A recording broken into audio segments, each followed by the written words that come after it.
Good morning and welcome to another episode of Pep's Corner. Today we will continue reading our book, Bud Not Buddy. We will be reading chapter 12, the first part. Our focus and purpose for reading is posted on the screen, so make sure you have your book in hand and are actively reading and following along. Remember, boys and girls, to reread a second time so you are coming to shared reading fully prepared to engage in instruction. Let's begin. Chapter 12. After breakfast, me and Mr. Lewis said goodbye to the Sleets and got back into the car. I leaned over the front seat to put my suitcase in the back. Mr. Lewis, someone stole all the blood last night, he said. I'll say one thing for you, Bud. When you go to sleep, you go way to sleep. You don't remember anything about last night after we got to Flint. I said, I don't think so, sir. After you so rudely fell asleep on me, we dropped the blood off at Hurley Hospital. Then I gasped up. Then I got in touch with your daddy to let him know you were all right. Uh-huh. What did he say, sir? I didn't call him. I sent him a telegram to the log cabin. He still owns that club, doesn't he? Yes, sir. Good. Lefty Lewis leaned over and reached in the glove box of the car. He pulled out a flimsy piece of yellow paper and handed it to me.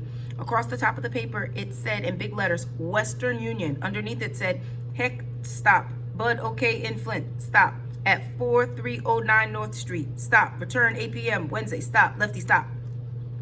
Man, I'll bet Herman E. Calloway was just as confused by this message as I was.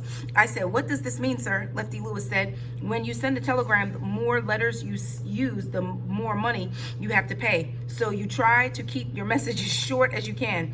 Here, let me see. I handed him the paper. He said, okay, heck, that stands for your dad. Herman E. Calloway. Okay, Bud in Flint. That's to let him know how far you got and that you're safe. And you did get pretty far. But maybe he won't be too hard on you when he sees how resourceful you were at running away.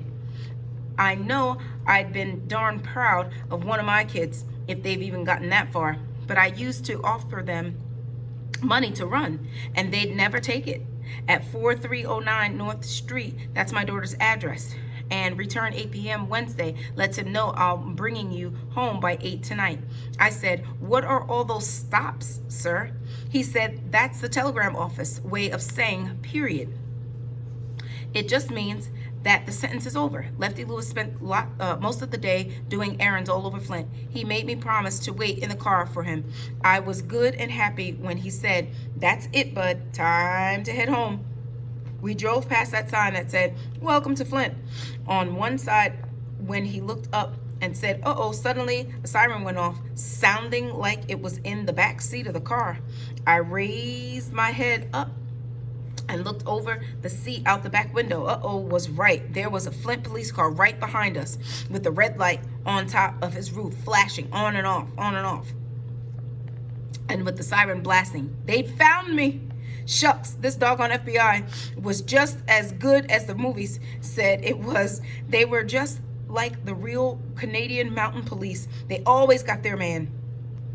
I crouched down as low as I could. Lefty Lewis pulled the car over to the side of the road and said real calm and real slow, Bud, it's very important that you listen very carefully to what I'm going to tell you and that you do exactly as I say. He kept his eyes stuck on the rearview mirror. By the way he was acting, I was starting to think that maybe Lefty Lewis was on the lam too. And wait a minute, how come this man didn't have a real name? Whoever heard of someone's mama naming him Lefty? That name had alias writ all over it. Lefty sounds like a real good name for a stick-up man.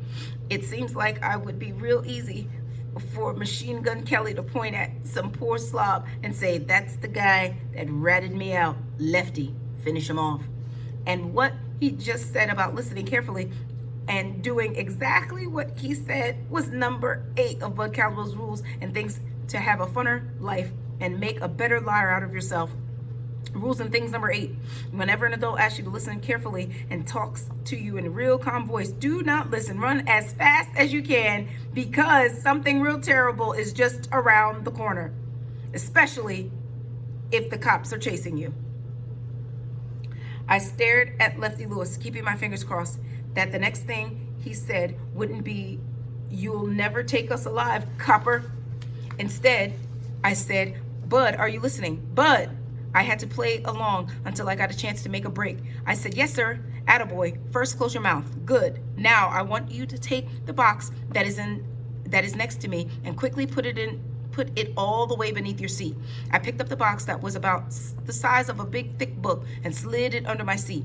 Lefty Lewis said, good boy. Now stay put and don't say anything. He winked at me and said, don't worry, it's all right. He opened his door and walked back to the police car. I tried to decide what to do. If I made a break for it, I was sure the cops would plug me. But maybe Lefty Lewis would wrestle the gun away before they got a good shot off. Or maybe, just maybe, Lefty Lewis would take a bullet for me. Okay, I told myself, I'm gonna count to 10. Then I'm going to reach into the back seat, snatch my suitcase, and book out of for those buildings. 1, 2, 3, 4, 5, 6, 7, 8, 9, 10. Okay, I'm gonna count to 10 again. 1, 2, 3, 4, 5, 6, 7, 8, 9, 10. Okay, this time I'm really gonna grab that doggone. The cop and Lefty Lewis were standing at the door. The cop said, I want to take a look in the trunk. Him and Mr. Lewis went around back to the back and the trunk and opened.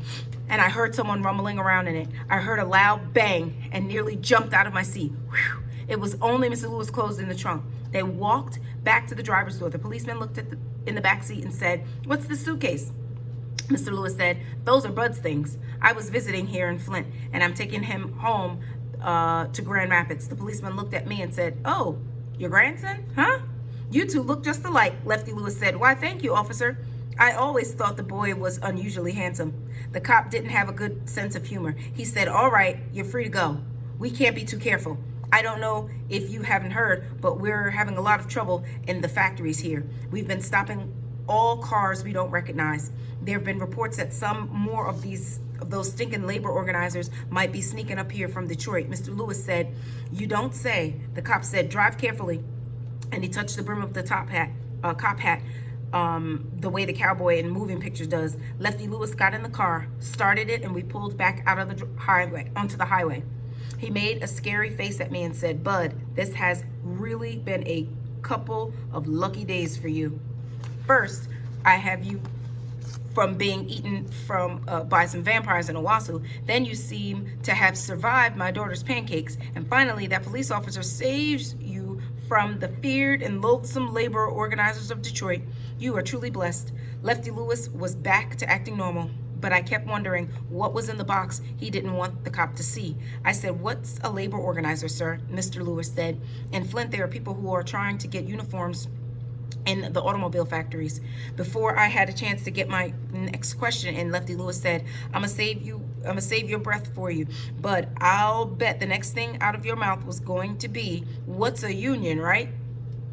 Yes, sir. A union is like a family. It's when a group of workers get together and try to make things better for themselves and their children. That's all, sir. That's all. Then why are all the cops after them? That's a very good question. Look in that box you put under your seat.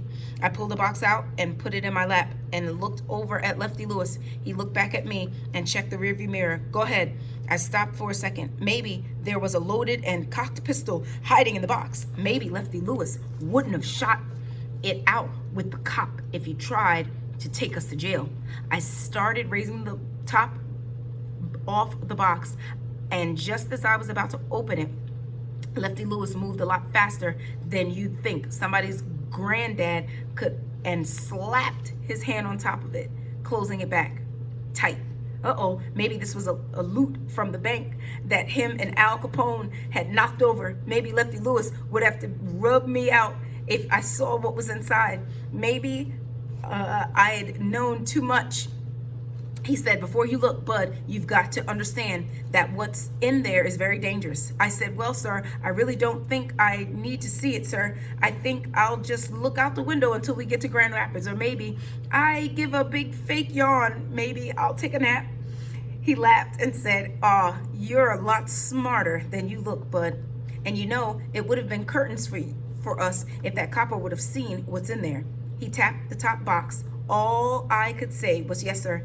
He said, go ahead and open it, but you have to promise no You have to swear that you won't breathe a word about what you see to anyone. Mr. Lewis, sir, I'd rather take a nap. Well, first open the box. I took a big gulp of air and started to raise the top of the box again. Lefty Lewis yelled, "Bud!" I jumped so high, I nearly banged my head on the top of the roof of the car. I yelled back, "Yes, sir. I didn't hear you, sir. You swear to keep your lips locked." "Oh, shucks, Mr. Lewis. I swear I didn't even feel a lot better if I could take a doggone nap." I snatched the top off the box and got ready to be scared to death. It was just some paper with writing on it. Maybe the pistol or loot was under all this paper. I kept lifting paper until I got to the bottom of the box. Nothing. I looked at Lefty Lewis and said, "I warned you. Pretty dangerous, isn't it?" I must have missed something. I went through the box again. "How's some paper dangerous, sir?" "Read it." I took one of the papers out and it said, "Attention railroad workers. The newly formed Grand Rapids branch of the Brotherhood of Pullman Porters will be holding an informational meeting Wednesday, July 23rd, 1936. All interested parties, please come to 2345 Coldbrook at 9 p.m. Refreshments will be served. You know what we're up against. Please keep this confidential as possible." It was starting to make sense. I said, "Mr. Lewis, are you one of those labor organizers?" He laughed. "Not really, Bud. I'm picking these up so we can pass them out in Grand Rapids. We've been negotiating to get a union for the Pullman Porters for years now, and nowhere in Grand Rapids will print these flyers for us. The only place that would do them is all the way in Flint. You were running away to a pretty hot town, young man. Wow, that trouble the policeman was talking about at the factory is called a sit-down strike. Instead of walking in front of the plant with signs, the people were on a strike. Just sit down on their job. That way, the bosses can't bring other people in to steal their jobs. They're going to sit there until the company gives them a union, so that the company is trying everything that they can think of to get them out. That's why I said those flyers are so dangerous. The people who run these factories and railroads seem to be really scared of them. If a worker has any dignity or pride, he can't be doing a good job.